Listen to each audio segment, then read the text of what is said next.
আসসালামু আলাইকুম, কেমন আছেন সবাই?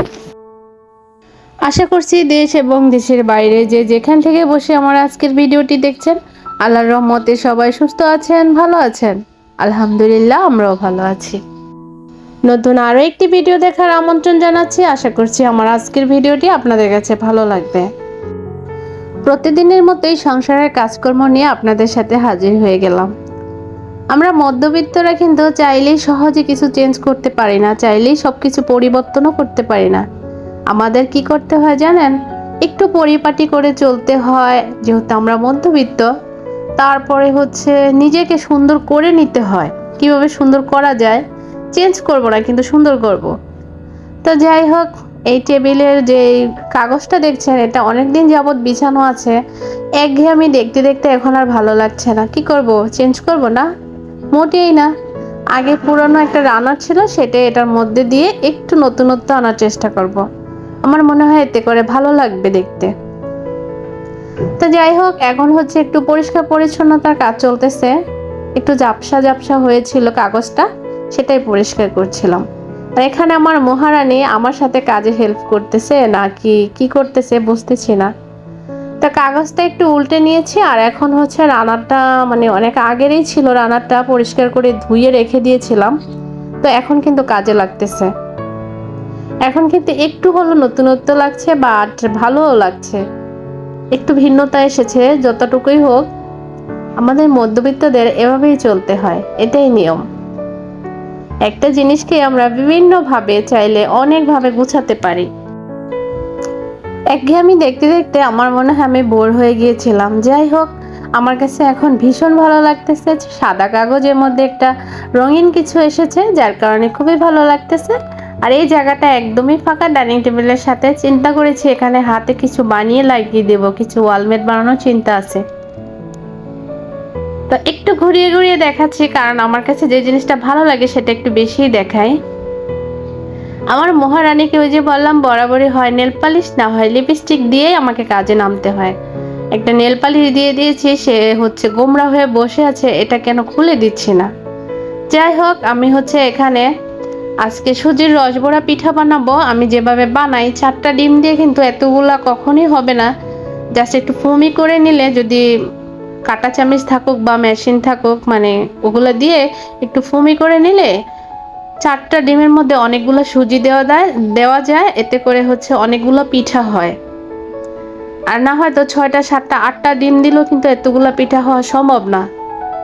তা আমি এখন হচ্ছে এটাকে একটু করে নিচ্ছি, ফোম বানিয়ে নিচ্ছি ডিমের মিশ্রণটাকে।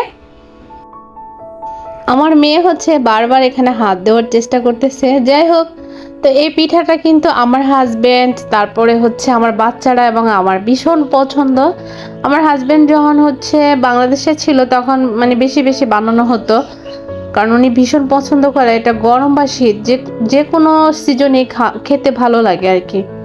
তো আজকে হাজবেন্ডকে হচ্ছে ফোন দিচ্ছি আর বললাম যে তোমার পছন্দের পিঠা বানিয়ে খাচ্ছি। তো উনি বলতেছে, খাও, তোমরা খেলেই তো আমার খাওয়া। তো যাই হোক, সবকিছু মিলিয়ে হচ্ছে এখন এখানে হচ্ছে অনেকগুলো সুজি যাবে।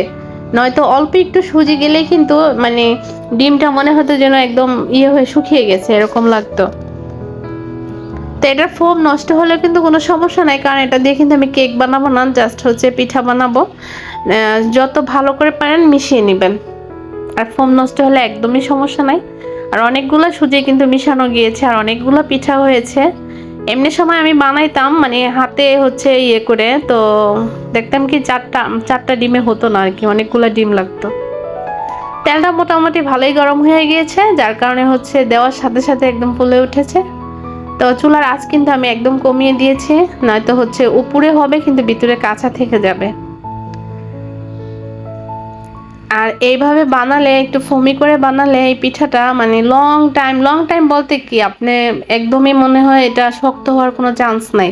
একদম সফট থাকে দুধের মধ্যে দিয়ে ভিজিয়ে মানে রাখলে। তো যাই হোক, আমার ভিডিওটি দেখতে দেখতে যারা এই অবধি চলে এসেছেন, সবার কাছে একটা রিকোয়েস্ট, প্লিজ এই ছোট্ট বোনটিকে একটি লাইক দিয়ে পাশে থাকার জন্য। আর যারা এই কাজটি করেছেন তাদের অসংখ্য ধন্যবাদ। আর যারা আজকে নতুন আমার চ্যানেলটি দেখতেছেন, তারা অবশ্যই সাবস্ক্রাইব করে আমার পাশে থাকার অনুরোধ রইল।